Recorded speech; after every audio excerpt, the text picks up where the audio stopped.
Syedaralun, seorang wanita asal Cirebon, ditetapkan sebagai tersangka setelah melaporkan dugaan korupsi APBD senilai 800 juta rupiah.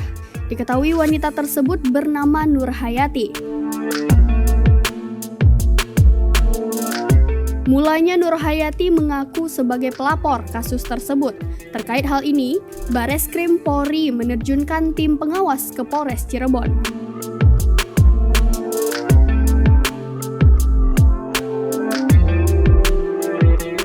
Dikutip dari tribunnews.com, Kabareskrim Polri, Komjen Agus Hadrianto menerjunkan tim pengawas tersebut untuk mengetahui proses penyidikan.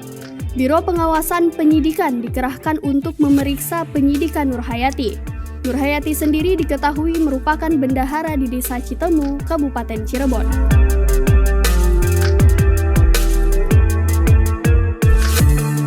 Namun Agus tidak menjelaskan lebih lanjut terkait pemeriksaan perkara tersebut.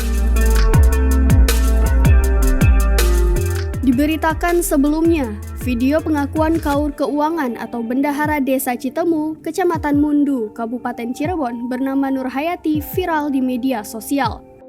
Pasalnya, Nur Hayati yang melaporkan dugaan korupsi yang dilakukan Kuwu atau Kepala Daerah Citemu berinisial S justru turut ditetapkan sebagai tersangka.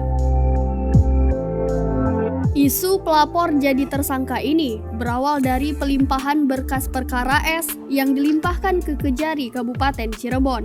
Diketahui, setelah diperiksa secara mendalam, Nur Hayati memberikan uang yang diserahkan ke Kaur atau Kasih Pelaksana Kegiatan kepada S sebagai Kuwu. Atas dasar itu, Nur Hayati telah melanggar pasal 66 Permendagri nomor 20 tahun 2018. Nur Hayati juga diketahui telah mengakibatkan kerugian negara sebanyak 818 juta rupiah. Terkuaknya kasus korupsi di Desa Citemu yang dilakukan oleh Kuwu Supriyadi. Tapi kami tidak bisa berbuat apa-apa karena semua ini atas petunjuk dari Kajari. Lantas apakah karena petunjuk dari Kajari saya harus dijadikan tersangka hanya untuk mendorong proses P21-nya Kuwu tersebut? Jadi di mana letak perlindungan untuk saya sebagai pelapor dan saksi? Terkuaknya kasus korupsi yang dilakukan oleh Kuwu Supriyadi Desa Citemu, saya pribadi selaku Kaur Keuangan